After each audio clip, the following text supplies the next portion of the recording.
Hello दोस्तों। Halo alkane, hello Erin lesson के आज के एपिसोड में हम सीखेंगे सी एक्स आबंध की प्रकृति। टॉपिक सीखने के बाद में इसका एक अभ्यास प्रश्न दे रखा है, वो भी हम इसका करेंगे। पहले टॉपिक समझते हैं क्या है सी एक्स आबंध की प्रकृति। सी एक्स किस प्रकार से बंध बनाता है आप देखें कि जैसे मैंने आपको पता है सी का मतलब है कि एल्किल समूह। जैसे मैंने एक एल्किल समूह लिख दिया, कौन सा, CH3, और इसके साथ X। X क्या है, हेलोजन। X क्या है, हेलोजन। आप ये पहले अच्छे से समझ लें, X होता है हेलोजन। और हेलोजन कौन कौन से हो सकते हैं, X की जगह फ्लोरीन हो सकता है, क्लोरीन हो सकता है, ब्रोमीन हो सकता है, और ब्रोमीन और आयोडीन हो सकता है। एक बात ये ध्यान रखनी है, एक इनका जो विद्युत ऋणता का क्रम जो है, विद्युत ऋणता का क्रम जो है वो ये है कि फ्लोरीन की विद्युत ऋणता सबसे ज्यादा होती है, क्लोरीन की उससे कम, ब्रोमीन की उससे कम, और आयोडीन की उससे कम। ये बात आपको बेसिक में जाननी है। अब इधर आ जाओ, तो मैं CH3 के साथ एक बार तो किसको जोड़ देता हूं, ये लो जी, CH3 के साथ में एक बार जोड़ देता हूं F को। ठीक है, एक बार मैं जोड़ता हूं CH3 के साथ में Cl को। अरे Cl को जोड़ा तो मैंने इससे ये वाला बंध लंबा कर दिया। क्यों लंबा कर दिया, क्योंकि फ्लोरीन से जब क्लोरीन में आते हैं तो क्लोरीन का आकार बढ़ जाता है। आकार बढ़ जाने की वजह से बंध लंबाई बढ़ जाती है। फिर आप आओ कि मैंने लिखा CH3 और Br लिख दिया, तो Br का आकार और बड़ा होता है, इसलिए बंध लंबाई और बड़ी होगी। और अगर मैं बात करूं CH3I की, तो I जो है बंध, I का आकार सबसे बड़ा होता है, इसलिए इसकी बंध लंबाई सबसे ज्यादा हो गई। बंध लंबाई क्या होती है, आपने 11th क्लास में सुना होगा कि अगर दो परमाणु इस तरीके से जुड़े हुए हैं, ये दूसरा परमाणु है, ये भी इस तरीके से जुड़ा हुआ है, इन दोनों के नाभिकों के बीच की दूरी को हम बंध लंबाई कहते हैं। ठीक है, अगर ये आकार बड़ा होगा, जैसे मान लो ये तो आकार समान ही है, जितना था उतना ही है, लेकिन ये वाला आकार मैं बड़ा कर दूं, इसका नाभिक ये, तो ये देखो बंध लंबाई क्या होगी, बड़ी होगी। तो जैसे जैसे इसका आकार बढ़ता जाएगा बंध लंबाई बढ़ती जाएगी। और आपको पता है कि ऊपर से नीचे आने पर आकार बढ़ता है। फ्लोरीन से क्लोरीन का आकार बड़ा होता है, क्लोरीन से ब्रोमीन का, ब्रोमीन से आयोडीन का। आकार बढ़ने की वजह से बंध की लंबाई बढ़ती जा रही है। तो आपको खुश हो जाना चाहिए कि आपका एक क्वेश्चन क्लियर हो गया। क्या कि अगर आपको कह दिया जाए कि CH3F, CH3Cl, CH3Br और CH3I को बंध लंबाई के बढ़ते क्रम में लिखो, तो आप बंध लंबाई का बढ़ता क्रम क्या लिखोगे भाई, आप बंध लंबाई का बढ़ता क्रम यही वाला लिखोगे। ठीक है, क्या आ जाएगा कि बंध बंध लंबाई लंबाई का बढ़ता बढ़ता क्रम। ठीक है, तो बढ़ता क्रम यही होगा कि CH3F की बंध लंबाई सबसे कम होगी, उससे ज्यादा होगी CH3Cl की, और उससे ज्यादा होगी CH3Br की, CH3Br की, और उससे ज्यादा होगी CH3I की। आपको सीखना है तो इस तरफ देख लें, आपको समझ में आ जाएगा कि CH3I की बंध लंबाई सबसे ज्यादा, उससे कम, उससे कम, और उससे कम। यह बंध लंबाई का बढ़ता क्रम हो गया। क्लियर हुई बात है एक आपको कि क्यों बंध लंबाई बढ़ रही है, क्योंकि क्या हो रहा है कि जो हेलोजन है उनका आकार बढ़ता जा रहा है, और आकार बढ़ने की वजह से बंध लंबाई बढ़ती जा रही है। फिर एक चीज और देखें कि ये तो हो गया बंध लंबाई का बढ़ता बढ़ता क्रम। अब एक चीज और आप देखो, बंध ऊर्जा का बढ़ता क्रम देखो, बंध ऊर्जा का घटता क्रम कहेंगे, बंध ऊर्जा का घटता क्रम। ठीक है, आप एक चीज गौर से देखना, इस बंध को तोड़ना आसान है या इसको तोड़ना आसान है, इन दोनों को अपने देखेंगे तो ये लंबा बंध है, लंबा बंध आसानी से टूट जाता है, क्योंकि इन दोनों में दूरियां ज्यादा है, और दूरियां ज्यादा होती है तो ये बंध जल्द आसानी से टूट जाता है। जिनमें दूरियां ज्यादा होंगी वो बंध आसानी से टूट जाएगा, जो पास पास रहेंगे उनके बंध जो है मजबूत रहेगा, उनका टूटना जो है वो क्या होगा, मुश्किल। ठीक है, जो बंध ऊर्जा होती है, बंध ऊर्जा हम किसको कहते हैं कि किसी बंध को तोड़ने के लिए आवश्यक ऊर्जा, बंध को तोड़ने के लिए आवश्यक ऊर्जा, ठीक है, तो आपको पता है कि ये बंध तो मुश्किल से टूटेगा, मुश्किल से टूटेगा तो इसके लिए ज्यादा ऊर्जा की जरूरत होगी। ये बंध आसानी से टूटेगा, इसके लिए कम ऊर्जा की आवश्यकता होगी। तो इसका मतलब है इसकी बंध ऊर्जा सबसे कम होगी, इसकी ज्यादा, इसकी ज्यादा, इसकी सबसे ज्यादा। ठीक है, तो इसका मतलब है बंध ऊर्जा का जो घटता क्रम आएगा वो ये आएगा कि CH3F की बंध ऊर्जा सबसे ज्यादा होगी, CH3Cl की उससे कम, और CH3Br की उससे कम, और CH3I की बंध ऊर्जा सबसे कम। ये तो मैंने ऐसे लिख दिया ना, तो इसका आंसर आपको समझ में आ रहा है। अदरवाइज पेपर में तो आपको डायरेक्ट ऐसा लिखा हुआ आएगा, इसमें आपको दिखेगा ही नहीं कि CH3I का बंध ज्यादा लंबा है, दिखेगा ही नहीं। लेकिन आपके दिमाग में आपको दिखना चाहिए, आपके दिमाग पे पिक्चर बननी चाहिए। जैसे ही CH3F और CH3I लिखा हुआ दिखे तो आपको CH3F इतना सा दिखेगा और CH3I इतना बड़ा दिखेगा, तो आप समझ जाएंगे कि बंध लंबाई ऊपर से नीचे आने पर बढ़ती जा रही है। तो बंध लंबाई का बढ़ता क्रम ये होगा। लेकिन जो बंध जितना छोटा उतना खोटा, खोटा मतलब मुश्किल से टूटेगा, और मुश्किल से टूटेगा तो ऊर्जा ज्यादा लगेगी, उसको तोड़ने में ज्यादा ऊर्जा लगेगी। ठीक है, तो इसको तोड़ने में ज्यादा ऊर्जा लगेगी, इसमें कम और इसमें सबसे कम। ठीक है, तो इसका मतलब ये हो गया कि आपके पास दो तरीके के क्वेश्चंस का आंसर मिल गया कि अगर आपको एग्जाम में बंध लंबाई का बढ़ता क्रम या बंध ऊर्जा का घटता या बढ़ता क्रम पूछ लिया जाए तो हम आंसर दे सकते हैं। एक बात हो गई क्लियर। आ जाओ, अब एक बहुत ही शानदार बात बता रहा हूं जो आबंध की प्रकृति की विशेष बात है। ये तो सहायक बातें थी जो मैंने बता दी। सबसे इंपॉर्टेंट जो हम आज सीखने वाले हैं वो ये सीखने वाले हैं। स्क्रीनशॉट ले लेना, मैं इधर हो गया था, उससे पहले का स्क्रीनशॉट आप ले लेना। चलिए, एक क्या था कि अपने को इसका जो सबसे मेन पॉइंट जो सीखना है वो क्या है, आबंध की प्रकृति, मतलब इसकी हमने देखनी है ध्रुवणता। क्या देखनी है? ध्रुवणता। कि होता क्या है, यहां पर कार्बन और फ्लोरीन के बीच में बंध है। वास्तव में ये बंध किसके बीच में है? ये बंध इस तरीके से है। थोड़ा अच्छे से देखना सीखो। जितना आप चीजों को अच्छे से देखना सीख जाओगे, केमिस्ट्री उतनी अच्छी आएगी आपको कि इसके साथ हाइड्रोजन, इसके साथ हाइड्रोजन, इसके साथ हाइड्रोजन, और ये इसके साथ फ्लोरीन। मतलब यहां पर जो बंध है वो कार्बन और फ्लोरीन के बीच में है। इसी तरीके से यहां पर जो बंध है वो भी किसके बीच में है? कार्बन और क्लोरीन के बीच में है। यहां पर जो बंध है वो कार्बन और ब्रोमीन के बीच में है, और यहां पर जो बंध है वो कार्बन और आयोडीन के बीच में है। ठीक है, होता क्या है कि ये जो हैलोजन होते हैं ये अधिक विद्युत ऋणी होते हैं, और विद्युत ऋणी का मतलब क्या होता है कि इनमें बंध के इलेक्ट्रॉनों को अपनी ओर खींच के रखने की पावर होती है।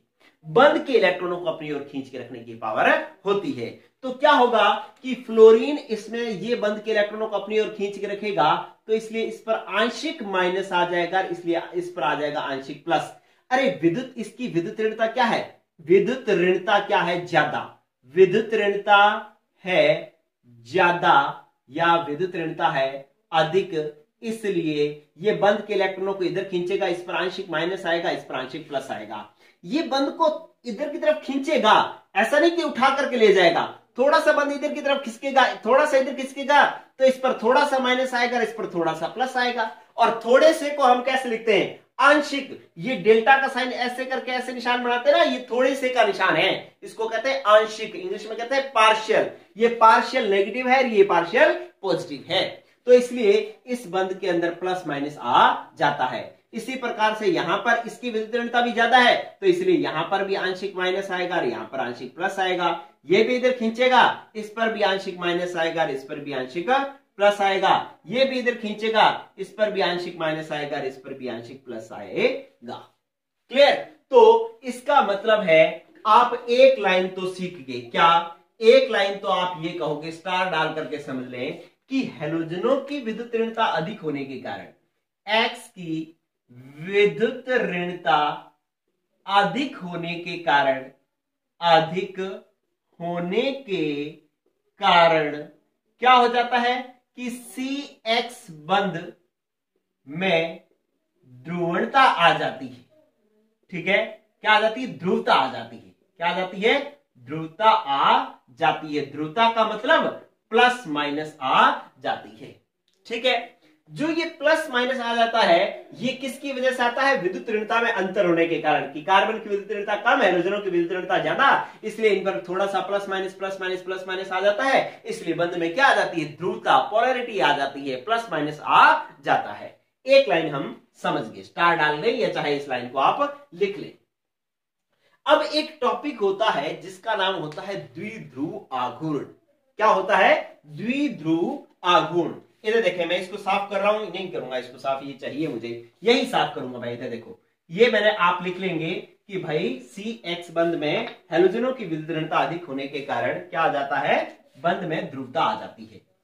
अब एक टॉपिक आपने सीखना है जिसका नाम होता है द्विध्रुव आघूर्ण। द्विध्रुव आघूर्ण, ठीक है। इस द्विध्रुव आघूर्ण को अपने किससे प्रदर्शित करते हैं? म्यू से। किससे प्रदर्शित करते हैं? म्यू से। और म्यू बराबर होता है Q इंटू R, और ये एक सदिश राशि है जो कि दिशा पर भी निर्भर करती है।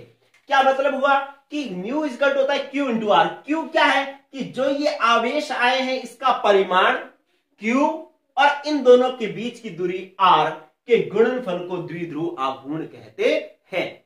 क्या एक बात आपको पता लगी कि द्विध्रुव आघूर्ण किसको कहते हैं? कि म्यू इक्वल होता है Q इंटू R, कि जो परमाणुओं पर आए आवेश का परिमाण, Q क्या है? कि उत्पन्न आवेश का परिमाण और इन दोनों को कहेंगे आयनों के बीच की दूरी। आयनों के बीच की दूरी के गुणनफल को हम द्विध्रुव आघूर्ण कहते हैं। यह बात भी समझ में आ गई? तो आपको यह समझना है, अब गौर करना क्या, कि द्विध्रुव आघूर्ण Q इंटू R पर निर्भर करता है। Q बढ़ेगा तो भी द्विध्रुव आघूर्ण बढ़ेगा, R बढ़ेगा तो भी द्विध्रुव आघूर्ण बढ़ेगा।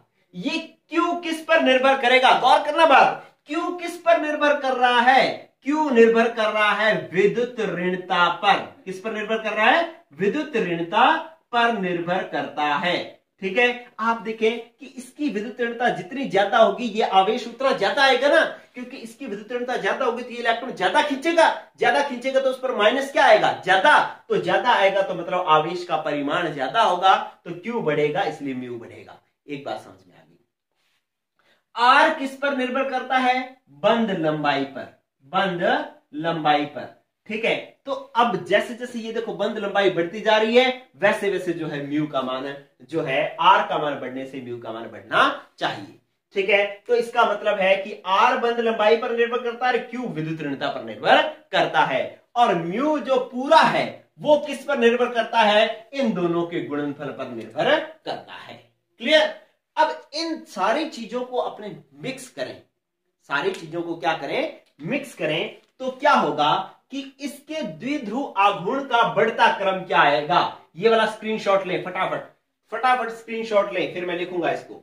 इधर देखें कि इसके जो द्विध्रुव आघूर्ण का बढ़ता क्रम होगा वो इस तरीके से होगा। द्विध्रुव आघूर्ण जो होगा हमारे पास, द्विध्रुव आघूर्ण का, क्योंकि ये वाला पेपर में प्रश्न आने वाला है, आघूर्ण का बढ़ता क्रम, ये आपको लिखना है कि इसके द्विध्रुव आघूर्ण का बढ़ता क्रम क्या बनेगा। आप देखेंगे कि इसका जो द्विध्रुव आघूर्ण का बढ़ता क्रम जो बनेगा वो ये बनेगा कि सबसे ज्यादा जो द्विध्रुव आघूर्ण होगा वो किसका होगा? इनमें से इसके अंदर तो क्या है कि बंध लंबाई कम है और विद्युत ऋणता ज्यादा है। इसका मतलब इसका R कम है। आप इसको देखें कि इसका इन दोनों की बंध लंबाई कम है, इसलिए इसका R क्या है? कम। लेकिन इसका Q ज्यादा है। अरे बात समझ में आई क्या? Q क्यों ज्यादा है? क्योंकि फ्लोरीन की विद्युत ऋणता सबसे ज्यादा होती है। क्लोरीन की उससे कम, ब्रोमीन की उससे कम, आयोडीन की उससे कम। विद्युत ऋणता फ्लोरीन की ज्यादा, सबसे ज्यादा होती है, इसलिए इसका Q ज्यादा होगा लेकिन R कम है। फिर इसके अंदर आए तो इसके अंदर क्या हो गया कि R बढ़ गया, R अधिक हो गया और Q जो है वो भी अधिक ही है। क्यों? क्योंकि इसकी विद्युत ऋणता जो है, यहां पर अपने लिखेंगे Q जो है वो सर्वाधिक है और यहां पर Q जो है वो अधिक है। R भी अधिक है, लंबाई भी बढ़ गई। क्यों? Q अधिक क्यों है? क्योंकि इसकी विद्युत ऋणता इससे तो कम है लेकिन इनसे तो ज्यादा है ना, तो इसलिए इसका Q भी अधिक होगा और R भी अधिक होगा। अब इसके अंदर देखें तो इसका Q तो क्या हो जाएगा, कम, और R क्या हो जाएगा, और अधिक। R क्या हो जाएगा, और अधिक हो जाएगा। और इसकी बात करें तो इसके अंदर Q तो सबसे कम होगा, सबसे कम, और R होगा सबसे ज्यादा, R होगा सबसे ज्यादा। लेकिन अब इन दोनों को Q और R का सब जगह गुणा करेंगे ना, तो गुणा करेंगे तो क्रम ये आएगा कि सबसे कम जो द्विध्रुव आघूर्ण रहेगा वो रहेगा CH3I का, फिर रहेगा CH3Br का, और फिर जो रहेगा वो रहेगा CH3F का, और सबसे ज्यादा रहेगा CH3Cl का। वेरी वेरी इंपॉर्टेंट क्रम है, पेपर में पूछा जाएगा। देखें क्या था कि इसका Q तो का सबसे ज्यादा था लेकिन R बहुत कम था।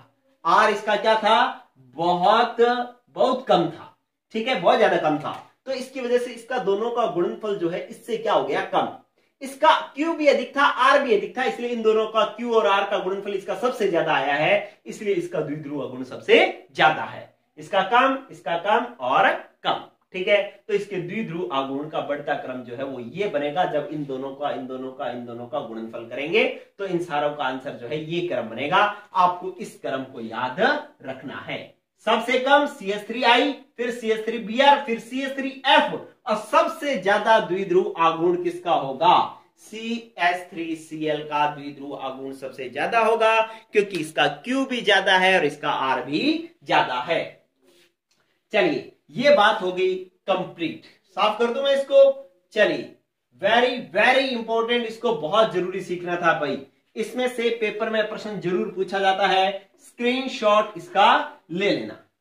अब मैं इसका एक अभ्यास प्रश्न करवाता हूं, क्योंकि आपको मैंने कहा है कि भाई हमारे जो लेसन पढ़ाने के अंदर ये रहेगा कि हम टॉपिक भी पढ़ाएंगे और साथ में जो है क्वेश्चंस भी करवाएंगे।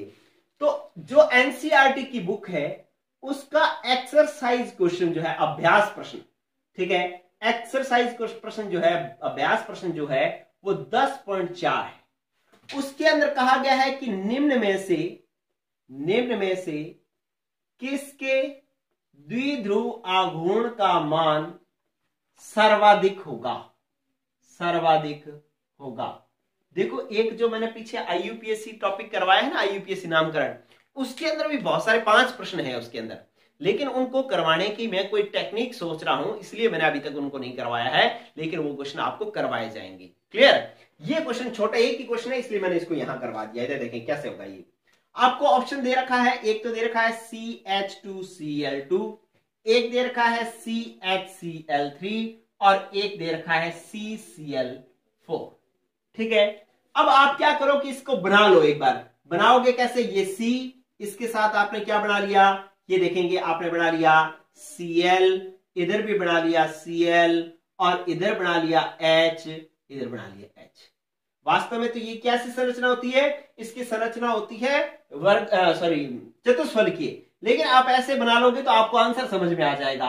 अब इसको बनाओ, आपने लिखा Cl, फिर Cl, फिर Cl, और एक हाइड्रोजन, यही तो है CHCl3, मतलब कार्बन के साथ 3 क्लोरीन जुड़े हुए हैं और एक हाइड्रोजन जुड़ा हुआ है। इसके अंदर क्या है कि 4 Cl जुड़े हुए हैं, ये लो 1 2 Cl 3 Cl और 4 Cl।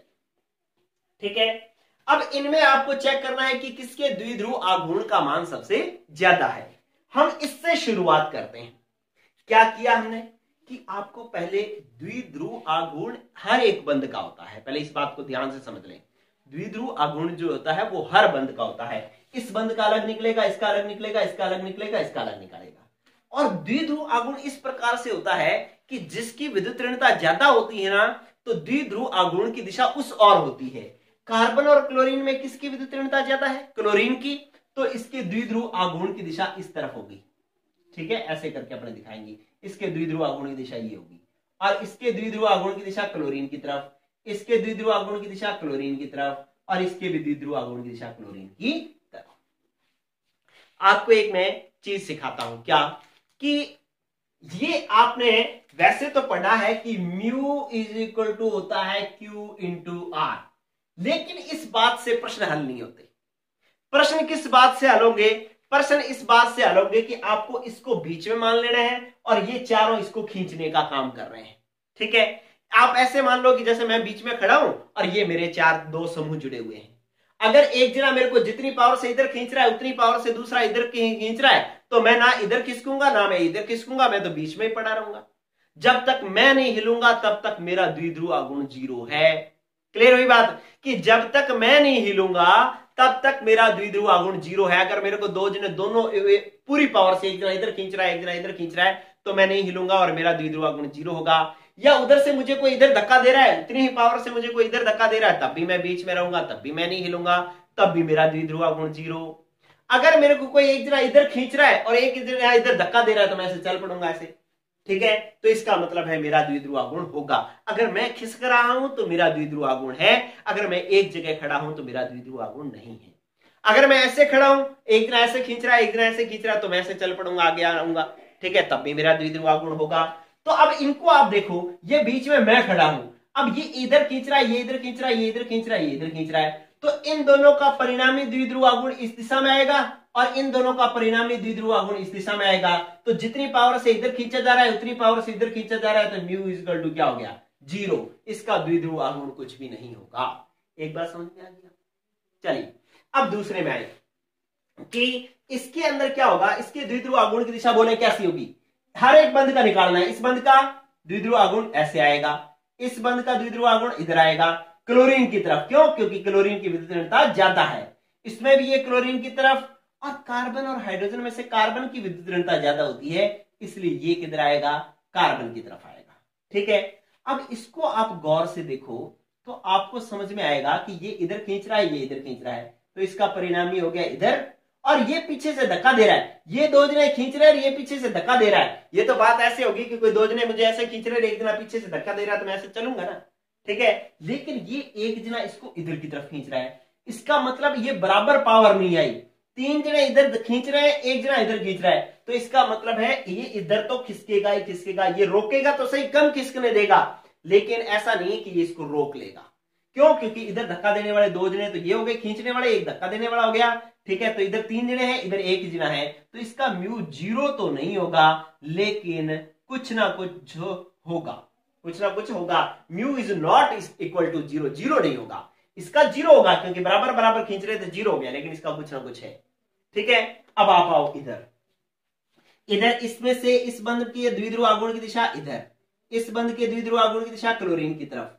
कार्बन और हाइड्रोजन में से कार्बन की विद्युत ऋणता ज्यादा है, इसलिए इसकी दिशा इस तरफ और इसकी दिशा इस तरफ। ये लो भाई, ये तो बात ऐसे होगी कि एक जना इधर खींच रहा है, ये इस तरफ ऐसे खड़ा रहता हूं मैं, ये क्लोरीन ये क्लोरीन ये क्लोरीन ये क्लोरीन, दो जने मुझे इधर खींच रहे हैं और दो जने पीछे से धक्का दे रहे हैं, तो मैं ये चल पड़ूंगा। इसका मतलब है इसका म्यू जो है वो क्या होगा, सबसे ज्यादा। क्या होगा, सबसे ज्यादा। ठीक है, तो इसका मतलब आपने जो है अपने ऊपर चीज अप्लाई कर लेनी है कि मैं अगर खिसकूंगा तो मेरा द्विध्रुव आघूर्ण होगा, नहीं खिसकूंगा तो मेरा द्विध्रुव आघूर्ण नहीं होगा। ठीक है, यहां पर चारों जने बार की तरफ खींच रहे थे, एक ही पावर से, सब क्लोरीन क्लोरीन क्लोरीन थे, तो इसका मतलब ये कहीं भी नहीं खिसक रहा था, इसलिए म्यू का मान 0। इसके अंदर तीन जने इधर खींच रहे थे, एक जना इधर खींच रहा था, तो इसका म्यू 0 तो नहीं होगा, लेकिन कम होगा, क्योंकि इसने इसका मान थोड़ा कम कर दिया है। इस जो विपरीत खींच रहा था ना, इसने इसका मान थोड़ा कम कर दिया है। अब इसके अंदर तो दो जने इधर खींच रहे हैं, दो जने धक्का दे रहे हैं, चलो भाई चलते चलो चलते चलो चलते चलो, तो खिसक रहा है, तो म्यू का मान सबसे ज्यादा होगा। तो सबसे ज्यादा आंसर आएगा CH2Cl2 का म्यू का मान, द्विध्रुव आघूर्ण का मान सबसे ज्यादा होगा। ठीक है दोस्तों, तो इस तरीके से आपको CX बंध की प्रकृति में बंध लंबाई पता लगी, बंध ऊर्जा पता लगी, और द्विध्रुव आघूर्ण का मान पता लगा। आज के लिए इतना ही। अगले एपिसोड में पढ़ेंगे अपने next part, haloalkane haloarene बनाने की विधियां। ठीक है, और मैं कोशिश करूंगा इसके बीच में जो IUPAC जो नामकरण के जो क्वेश्चंस रह रहे हैं उनको करवाने की कोशिश करूंगा। लेकिन आज के लिए इतना ही। Good bye.